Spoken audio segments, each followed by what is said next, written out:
পঞ্চায়েত এলাকার খসড়া ভোটার তালিকায় ব্যাপক বিসঙ্গতির ফলে সরব হলেন সোনাইয়ের একাংশ লোক। সাতকড়াকান্দি জিপির ভোটার তালিকা বাদ থেকে পড়েছেন 193 নং বুথ সেন্টারে প্রায় 400 ভোটার। বুধবার এ নিয়ে সংবাদ মাধ্যমের সামনে ক্ষোভ প্রকাশ করে সোনাবাড়িঘাট জিপির প্রাক্তন সভানেত্রীর প্রতিনিধি শামসুল ইসলাম বড়ভূইয়া জানান, খসড়া ভোটার তালিকায় ব্যাপক অনিয়ম হয়। চূড়ান্ত তালিকাটি সঠিকভাবে ঠিকঠাক করা না হলে বিপাকে পড়বেন জনগণ। খসড়া এক সেন্টারে 400 ভোট কর্তন রয়েছে। এর উপর এক গ্রামের ভোট অন্য গ্রামের সেন্টারে অন্তর্ভুক্ত করা হয়েছে। প্রায় 3-4 কিলোমিটার দূরত্বে কারো ভোট থাকলে কেউ ভোট দিতে যাবে না। তাই চূড়ান্ত তালিকাটি সঠিকভাবে প্রকাশ করা না হলে আন্দোলন গড়ে তোলার হুঁশিয়ারি দেন শামসুল ইসলাম। এ নিয়ে একটি স্মারকলিপি সোনাই সার্কেল অফিসের কাছে জমা দিয়েছেন বলে জানান।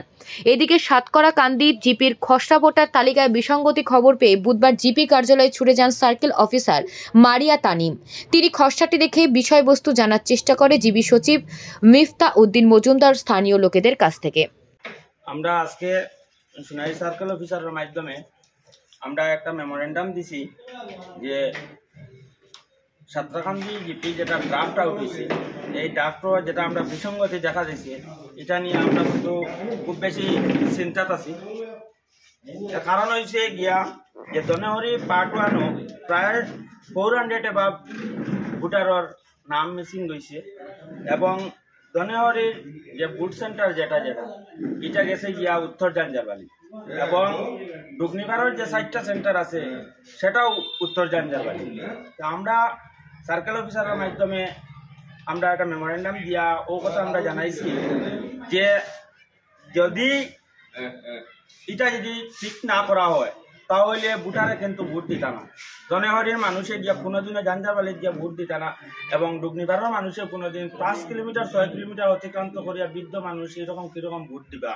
এবং এই যে ড্রাফট আউট হয়েছে, আমরা সরকারি যারা আমলা হলে কাজ করছে তারা কিরকম এই কাজটা করলে যে প্রায় 400 এবাব মানুষের নাম মিসিং হইতেছে, তারা কইতে পারে না তারা কিভাবে যেন এই ড্রাফট করলো। এটা লাগে তারা আমরা ধিক্কার জানাই আর যারা এই ড্রাফট করছে তারা আমরা ধিক্কার এবং নিন্দা জানাই আর অতি সত্বর আমরা যদি এটা ঠিক না হয়, যদি ফাইনাল লিস্ট আউট হওয়ার আগে যদি এটা যদি না ঠিক হয়, যদি খসড়া যদি ঠিক না হইয়া হয় যদি, তাহলে আমরা বৃহত্তর আকারে আমরা গণতান্ত্রিক পদ্ধতিতে একটা আন্দোলন করিয়া তুলমু, যেটা আমরা এক বিন্দু বরাবর আমরা পিছিয়ে যেতাম না।